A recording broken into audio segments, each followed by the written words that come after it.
कोकण किनारपट्टीवर सध्या समुद्राला भयानक भरती आल्यानं त्याचं तांडव किनारपट्टी भागामध्ये पाहायला मिळतंय। अमावस्येच्या भरतीपासून समुद्राच्या उधाणाला कोकणात सुरुवात झाली आहे। मात्र आता 4 दिवस उलटूनही समुद्राच्या अजस्त्र लाटा सध्या किनाऱ्याच्या भागात धडकतात। सध्या समुद्राचं भयानक असं रूप पाहायला मिळतंय। 4.5 मीटर उंचीच्या लाटांनी सध्या किनारी भागामध्ये तांडव माजवले, त्यामुळे सध्यातली 50 घरं जीव मुठीत धरून राहत आहेत। राज्य मंत्रिमंडळ विस्ताराच्या पार्श्वभूमीवर भाजपमधल्या मंत्रिपदाच्या उमेदवारांच्या नावावर शिक्कामोर्तब झालंय। पांडुरंग फुंडकर, सुभाष देशमुख, जयकुमार रावल, संभाजी पाटील निलंगेकर, मदन येरावार आणि शिवाजीराव नाईक यांची मंत्रिपदी वर्णी लागणार आहे। मात्र मित्रपक्षाकडून महादेव जानकर आणि सदाभाऊ खोत यांची मंत्रिपदं निश्चित करण्यात आली आहेत। नेहमी राजभवनामध्ये होणारा शपथविधीचा कार्यक्रम यंदा विधान भवनाच्या सेंट्रल हॉलमध्ये होणार आहे आणि त्यासाठी तयारी सुरू आहे। शिवसेनेमध्ये मंत्रिपदासाठी जोरदार लॉबिंग सुरू आहे। शिवसेनेच्या वाट्याला त्यांची 2 राज्यमंत्रीपदं आहेत। या मंत्रिपदावर आपली वर्णी लागावी यासाठी शिवसेना आमदारांकडून जबरदस्त स्पर्धा सुरू आहे। पहिल्या जागेसाठी प्रताप पाटील चिखलीकर आणि अर्जुन खोतकर यांच्यामध्ये तीव्र चुरस आहे, तर दुसऱ्या जागेसाठी अनिल परब आणि नीलम गोऱ्हे यांच्यामध्ये कमालीची स्पर्धा आहे। प्रताप पाटील चिखलीकर यांच्या नावासाठी शिवसेनेचे ज्येष्ठ नेते आग्रही आहेत। मात्र एकीकडे राज्य मंत्रिमंडळाच्या विस्ताराची तारीख निश्चित होत असताना शिवसेना आणि भाजपमधली दुही दिवसेंदिवस वाढत चालली आहे। बुधवारी मुंबई भाजपचे अध्यक्ष आशिष शेलार यांनी शिवसेनेला राक्षस म्हणून हिणवल्यावर शिवसेनेच्या कार्यकर्त्यांमध्ये तीव्र संतापाची लाट उसळली आहे। शिवसेनेच्या कार्यकर्त्यांनी आशिष शेलार यांचा पुतळा जाळला। रात्री उशिरा शिवसेनेचे कार्यकर्ते केईएम रुग्णालयासमोर एकत्र आले। यावेळी जोरदार घोषणाबाजी करून आशिष शेलार यांना शिव्यांची लाखोली वाहिली। दरम्यान मुंबई महापालिकेच्या निवडणुकीच्या पार्श्वभूमीवर भाजपनं काल 114+चा नारा देऊन बुधवारी युतीसंदर्भातल्या वादात आणखी तेल ओतलं। दादरमधलं आंबेडकर भवन पाडल्याच्या निषेधार्थ महाराष्ट्र लोकशाही आघाडी आणि डावी लोकशाही आघाडी 15 जुलैला आंदोलन करणार आहे। भायखळ्याच्या राणीबागेपासून ते विधान भवनापर्यंत हा मोर्चा काढण्यात येणार आहे। आंबेडकर भवन पाडणाऱ्यांना अद्याप अटक करण्यात आली नसल्यानं त्याचा निषेध करण्यासाठी हे आंदोलन करण्यात येणार असल्याचं भारिप बहुजन महासंघाचे अध्यक्ष प्रकाश आंबेडकर यांनी म्हटलंय। 15 तारखेच्या आतमध्ये त्यांना अटक झाली तरी मोर्चा आमचा रद्द होणार नाही। 15 तारखेचा मोर्चा हा निघणार का 15 तारखेचा असताना हा मोर्चा एका प्रवृत्तीच्या विरोधातला मोर्चा आहे। भंडारा जिल्ह्यातल्या पवनी इथे गोसे डॅमवर ईद फेस्टिवलसाठी आलेल्या 2 पर्यटकांचा नदीच्या प्रवाहामध्ये डुबून मृत्यू झाला। शोएल आणि मोहम्मद नदीमध्ये पाय टाकून गप्पा मारत होते आणि अशातच शोएलला सेल्फी काढण्याचा मोह आवरला नाही। सेल्फी काढत्यावेळी पाय घसरून शोएल नदीच्या प्रवाहामध्ये वाहू लागला। मोहम्मद त्याला वाचवण्याच्या प्रयत्नात स्वतःही बुडाला। या दोघांचा कालपासून शोध सुरू होता। आज सकाळी अखेर या दोघांचे मृतदेह हाती लागले। चंद्रपूरचे खासदार आणि मंत्रिमंडळामध्ये रसायन आणि खते विभागाचे राज्यमंत्रीपद भूषवणारे हंसराज अहिर यांना गृहराज्यमंत्रीपद देण्यात आलेलं आहे। नव्या बदलानंतर अहिर यांचं चंद्रपूरमध्ये प्रथमच आगमन झालं। भाजप कार्यकर्त्यांनी त्यांचं जोरदार स्वागत केलं। पंतप्रधानांनी महाराष्ट्रावर मोठा विश्वास टाकल्याचं अहिर म्हणाले। मध्य प्रदेशात सुरू असलेल्या राजकीय हालचालींच्या पार्श्वभूमीवर राज्याचे मुख्यमंत्री शिवराज सिंह चौहान यांनी राष्ट्रीय स्वयंसेवक संघाच्या कार्यालयात हजेरी लावली। यावेळी चौहान यांनी सरसंघचालक डॉक्टर मोहन भागवत आणि वरिष्ठ पदाधिकाऱ्यांशी सविस्तर चर्चा केली। चौहान यांनी आपल्या मंत्रिमंडळातल्या बाबूलाल गौर आणि सरताज सिंह यांचे 75 पेक्षा अधिक वय असल्याचं कारण देत मंत्रिपदाचा राजीनामा घेतला। या पार्श्वभूमीवर इथे राजकीय हालचालींना वेग आलाय। 51 अलग अलग मुद्दे हैं जिसको हमने पूरे देश को बताया। संयुक्त राष्ट्र संघ को भी उन मुद्दों को संयुक्त के डिक्लेरेशन को भेजा, सभी देशों के राष्ट्र प्रमुखों को भेजा, प्रदेश के मुख्यमंत्रियों को भेजा। लेकिन उसमें से कई बिंदु ऐसे कि जिस पर हमको काम करना है। उस समय संघ शिक्षा वर्ग चल रहा था तो परम पूजनीय सरसंघ चालक जी के साथ बात हुई थी। उसके बाद एक बार 51 बिंदुओं पर चर्चा करके उसमें से किस पे क्या काम किया जा सकता है देश में और प्रदेश में, उस पर चर्चा करनी थी। उसी चर्चा के लिए आया था। अकोला शहरालगतच्या शिलोडा इथं फटाक्यांच्या गोडाऊनला लागलेल्या भीषण आगीमध्ये लाखोंचं नुकसान झालंय. बंदूकवाला फायरवर्क्सच्या 3 गोडाऊनला ही आग लागली. बुधवारी संध्याकाळी 5च्या सुमाराला ही आग लागली. आग लागल्यावर अकोला महापालिकेच्या अग्निशमन दलानं आग विझवण्यासाठी शर्थीचे प्रयत्न केले. आग पूर्णपणे रात्री 9च्या सुमारास आटोक्यात आली. या आगीमध्ये 3ही गोदामातले लाखोंचे फटाके जळून खाक झाले. पालघरमध्ये गेल्या आठवडाभर झालेल्या मुसळधार पावसामुळे आधीच खराब झालेला माहीम रोड पाण्यामध्ये वाहून गेला. अपूर्ण गटारांच्या कामामुळे रस्त्यावर पाणी साचले. या पावसामुळे रस्त्याची तर अक्षरशः चाळण झाली. रस्त्यांवर मोठमोठे खड्डे पडलेत. आता रस्त्याचा खर्च कोण करणार यावरून पालघर नगर परिषद आणि सार्वजनिक बांधकाम विभाग यांच्यात वाद सुरू आहे. मात्र या वादामध्ये खड्ड्यांमुळे नागरिकांना त्रास सहन करावा लागतोय. पालघरचे रस्ते फक्त आजूबाजूचे सुधारले. जो मेन रस्ता आहे पालघरची शान आहे तो अक्षरशः एवढा वाईट परिस्थितीमध्ये आहे की लोकांना चालायचं, मोटरसायकल तर अक्षरशः ॲक्सिडेंटच्या रोज एक ॲक्सिडेंट होतोय.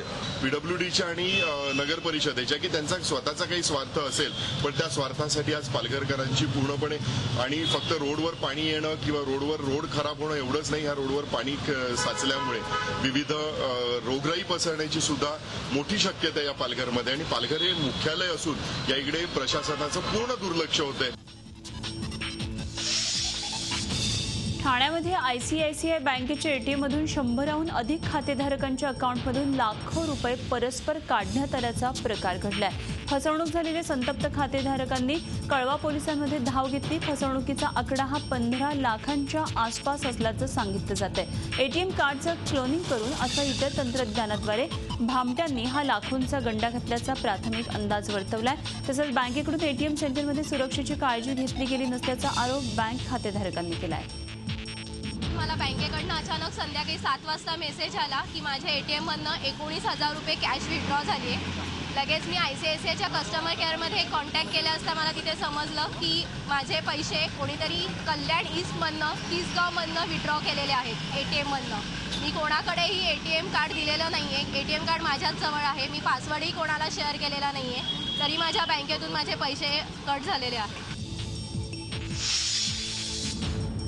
3 चाकी सायकलमधून गॅस सिलेंडर लंपास करणाऱ्या चोरट्याला रंगेहात पकडून बेदम चोप देण्यात आला. विरार पूर्व इथल्या फुलपाडा परिसरामध्ये गॅस एजन्सीचे डिलिव्हरी बॉय सिलेंडर देण्यासाठी बाहेर सायकल उभी करून जात आणि त्याचवेळी रमेश नावाचा हा चोरटा या सायकलीवरील गॅस सिलेंडर चोरून फरार होत असे. असाच प्रकार करताना एजन्सीच्या डिलिव्हरी बॉयजनं या चोरट्याला रंगेहात पकडून चोप देत पोलिसांच्या स्वाधीन केलं.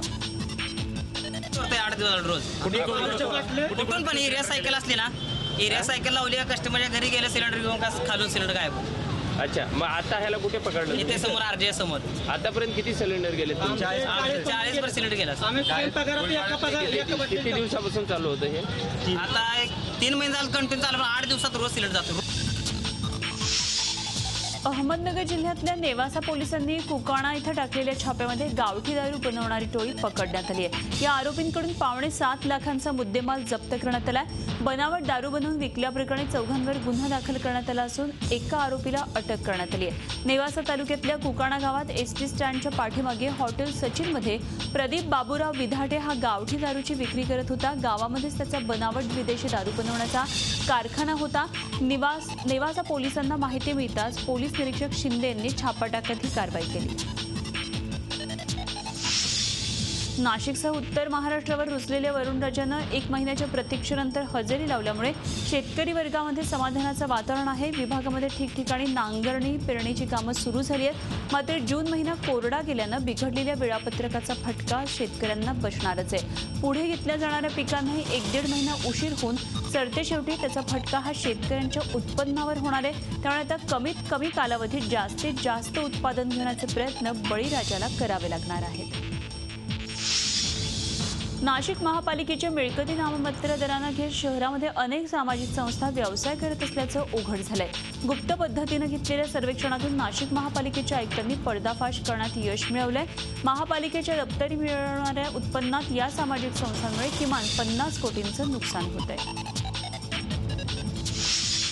नाशिक शहरातल्या बहुतांश सरकारी कार्यालय आणि रस्त्याच्या कडेला असणाऱ्या झाडांना डांबरीकरण, सिमेंट काँक्रीट आणि पेव्हर ब्लॉकनं वेढलंय. वृक्षांच्या वाढीस मारक ठरणारे डांबरीकरण काढून टाकावं असं स्पष्ट आदेश जिल्हा न्यायालयाने दिलेत. तरीही अद्याप प्रशासनानं कुठलीही कारवाई केलेली नाहीये. अखेर ही कारवाई लवकरात लवकर न केल्यास 12 जुलैला पेव्हर ब्लॉक उखडून टाकण्याचा इशारा संतप्त पर्यावरण प्रेमींनी दिलाय. दागदागिने आणि रोख रक्कम चोरी करणाऱ्या नागपूरच्या चोरट्यांनी या खेपेला वेगळंच धाडस केलं. नागपूरच्या इंद्रनगर भागात एका घरावर डल्ला मारणाऱ्या चोरट्यांनी चक्क पोलिसांचा गणवेशात चोरला. नागपूरच्या लोहमार्ग पोलीस विभागात काम करणाऱ्या एका शिपायाच्या घरात चोरी करणाऱ्या चोरट्यांनी हे धाडस केलं. आता या पोलीस गणवेशाचा दुरुपयोग होऊ नये म्हणून नागपूर पोलीस प्रयत्न करत असून या चोरीची माहिती सर्व पोलीस स्थानकांना देण्यात आली आहे. रत्नागिरीतल्या कोंढवी गावाच्या MIDCच्या रस्त्यावरील पुलाचा खालचा पिलरच मुसळधार पावसामुळे वाहून गेला. त्यामुळे गावामध्ये येणारी ST वाहतूक बंद झाली आहे. उमरे आणि कोंढवी गावांना हा जोडणारा पूल लवकरात लवकर दुरुस्त करावा किंवा पर्यायी मार्ग उपलब्ध करावा अशी अपेक्षा ग्रामस्थांनी केली आहे. तर फुटब्रिज बांधून देणार असल्याचं MIDCच्या अधिकाऱ्यांनी सांगितलंय. चिपळूणच्या लोटे परशुराम MIDCमध्ये गॅस गळती झाली. इंडियन ऑक्झालेट कंपनीतून ब्रोमिन नावाच्या गॅसमुळे नागरिक हैराण झालेत. मुंबई गोवा महामार्गाच्या बाजूलाच असलेल्या या कंपनीतून बुधवारी संध्याकाळी गॅस गळती सुरू झाली. त्यामुळे हायवेवरून वाहन चालवणाऱ्या चालकांना देखील श्वसनाचा त्रास सुरू झाला. या गॅस गळतीमुळे लोटे परिसरातले नागरिक चांगलेच त्रस्त झाले. तिथल्या नागरिकांना श्वासोच्छवास घेण्यास भयंकर त्रास होत होता. संपूर्ण लोटे MIDC परिसर हा पूर्णपणे या ब्रोमिन नावाच्या लाल कलरच्या गॅसच्या विळख्यात सापडला होता. काही दिवसांपूर्वी MIDCच्या सांडपाण्याच्या चेंबरमधून मोठ्या प्रमाणात पाण्याचं लिकेज झालेलं होतं. त्यावेळी नागरिक आक्रमक होत पूर्णपणे सांडपाणी बंद करायला लावलेलं होतं. आता MIDCमध्ये गॅस गळती सुरू झाल्यामुळे पुन्हा एकदा नागरिक आक्रमक झाले आहेत. सोन्याच्या दरानं गेल्या 28 महिन्यांमधला नीचांकी दर गाठलाय. सराफांकडून सोन्याच्या मागणीमध्ये घट झाली आणि त्याचा परिणाम म्हणून सोन्याचे दर कमालीचे घसरले असल्याचं सांगण्यात आलंय. 10 ग्रॅम सोन्याचा भाव 150 रुपयांनी घसरलाय. विशेष म्हणजे बुधवारी सोन्याचा भाव 400 रुपयांनी वधारला होता आणि त्याचवेळी चांदीच्या मागणीमध्ये मात्र वाढ झाली. 1 किलो चांदीच्या दरात सुमारे 1300 रुपयांची वाढ पाहायला मिळाली. यापुढे सुद्धा चांदीला चढी मागणी असेल असा अंदाज जाणकारांनी वर्तवलाय. 10वीच्या गुणवंत विद्यार्थ्यांचं कौतुक करणाऱ्या झी 24 संघर्षाला हवी साथचा सोहळा आज मुंबई विद्यापीठामध्ये पार पडला. राज्यपाल C. विद्यासागर राव, ज्येष्ठ शास्त्रज्ञ डॉ. रघुनाथ माशेलकर, शिक्षण मंत्री विनोद तावडे यांच्या उपस्थितीमध्ये हा कार्यक्रम पार पडला. या मान्यवरांच्या हस्ते 23 विद्यार्थ्यांना मदतीच्या धनादेशाचं वाटप करण्यात आलं. कार्यक्रमात अनेक मान्यवर, विद्यार्थी आणि त्यांच्या पालकांना अश्रू अनावर झाले. झी 24 तासच्या या उपक्रमाचं हे 3रं वर्ष होतं. घरच्या हालाखीच्या परिस्थितीवर मात करून 10वीच्या परीक्षेत यश मिळवणाऱ्या राज्यातल्या विद्यार्थ्यांना पुढील शिक्षणातला आर्थिक अडथळा दूर व्हावा यासाठी झी 24 तासनं संघर्षाला हवी साथ ही मोहीम सुरू केली. राज्यभरातून या मोहिमेला उत्तम प्रतिसाद मिळाला. संघर्षाला हवी साथ हा उपक्रम हाती घेतल्याबद्दल मी झी 24 तास या वाहिनीचे तसेच संपादक डॉक्टर उदय निरगुडकर यांचे मनःपूर्वक अभिनंदन करतो. आपण सर्वांनी जी मेहनत घेतली त्यामुळेच आपण यश संपादन केले आहे. मात्र यश आपल्या पालकांचे आणि गुरुजनांचे देखील आहे. मी सर्व विद्यार्थ्यांचे, पालकांचे आणि शिक्षकांचे मनःपूर्वक अभिनंदन करतो. तुकोबांच्या पालखीचं बेलवडीत आज पहिलं गोल रिंगण मोठ्या उत्साहात पार पडलं. काठेवाडीतल्या मेंढ्यांचं रिंगण पार पडल्यानंतर वारकऱ्यांना ओढ लागते ती बेलवडीच्या गोल रिंगणाची. बेलवडीतही मेंढ्यांनी तुकोबांच्या पालखीला प्रदक्षिणा घालत आपली भक्ती अर्पण केली आणि त्यानंतर झेंडेकरी, वीणेकरी, टाळकरी यांनी ज्ञानोबा तुकारामांचा जयघोष करत रिंगण सोहळ्याचा आनंद लुटला. अश्वांचा वेग आणि टाळ मृदुंगाच्या तालावर तुकोबारायांना प्रदक्षिणा घालण्यासाठी त्यांनी घेतलेली धाव डोळ्याचं पारणं फेडणारी होती. या रिंगण सोहळ्याला भाविकांनी मोठी गर्दी केली होती. देशभरात आज रमजान ईद साजरी होते। ईदनिमित्त सकाळीच देशभर नमाज अदा करण्यात आला। दिल्लीतल्या जामा मशिदीमध्ये यानिमित्त मोठी गर्दी पाहायला मिळाली। देशातल्या विविध मशिदींमध्ये नमाज झाल्यानंतर मुस्लिम बांधवांनी एकमेकांना शुभेच्छा दिल्या। बुधवारी रात्री ईदचा चांद दिसल्यावर रमजानचा शेवटचा नमाज अदा करण्यात आला। त्यानंतर मुस्लिम नागरिकांनी रोजा सोडला। जम्मू काश्मीरमध्ये शांततेच्या वातावरणात ईद साजरी करण्यात आली। आज रमजान ईदनिमित्त घरोघरी शीरखुर्म्याचा बेत असतो। राष्ट्रपती प्रणव मुखर्जी, पंतप्रधान नरेंद्र मोदी आणि उपराष्ट्रपती हामिद अन्सारी देशवासियांना ईदच्या शुभेच्छा त्यांनी दिल्या। या सणाच्या निमित्तानं राजकारण विसरून विरोधकही एकत्र येतात। दिल्लीमध्ये हेच दृश्य पाहायला मिळालं।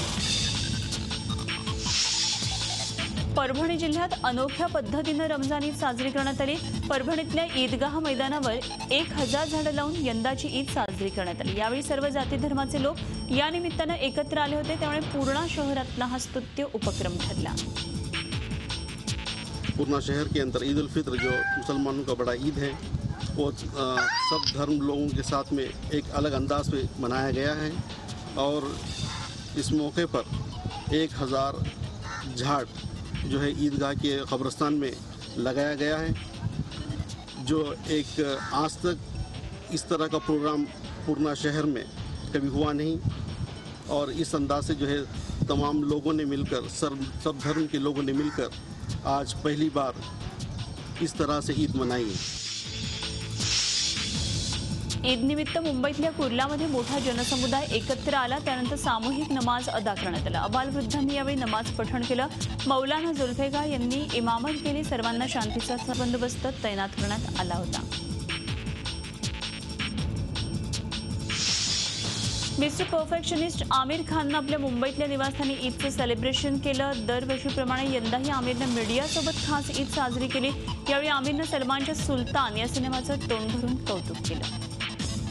लास्ट ईद मैंने बजरंगी भाईजान देखी थी, मुझे इतनी अच्छी लगी और इस ईद हम ये सुल्तान देख रहे हैं। बिल्कुल सही कहा। सलमान को मैंने टेक्स्ट किया, मैंने रात को ही टेक्स्ट किया। मैं बोला यार बहुत भयंकर फिल्म बनाई है आपने और ये फिल्म मतलब पीके का रिकॉर्ड तोड़ेगी, सारे रिकॉर्ड तोड़ेगी। That is my prediction. दरवर्षीप्रमाणे यावर्षीही बॉलिवूडचा किंग खान शाहरुखनं त्याच्या बांद्र्यातल्या मन्नत बंगल्यावर खास पत्रकारांसोबत ईद साजरी केली। पत्रकारांशी बोलताना शाहरुखनं सुलतान या सिनेमाबाबतही आपलं मत मांडलं। सिनेमा लीक होणं हे अत्यंत चिंताजनक असल्याचं शाहरुखनं यावेळी सांगितलं।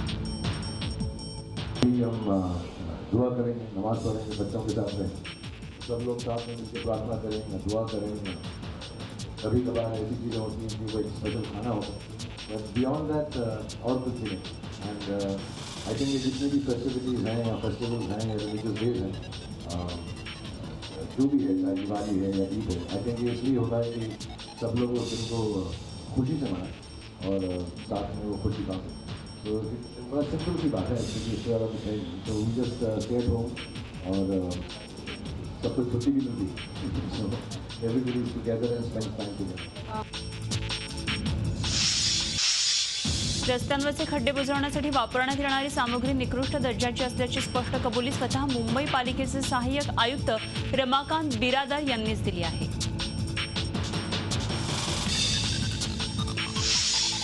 रोईंग या क्रीडा प्रकारात ऑलिम्पिकमध्ये पोहोचणारा दत्तू भोकनळला आर्थिक मदत करण्याची तयारी सरकारनं दाखवली आहे। स्पर्धेच्या तयारीसाठी देण्यात येणारी 5 लाखांची मदत देण्यास सरकारनं आधी नकार दिला होता, मात्र झी 24 तासच्या बातमीच्या दणक्यानंतर आता सरकारनं दत्तूला मदत देण्याचं ठरवलेलं आहे। झी 24 तास रहा एक पाऊल पुढे।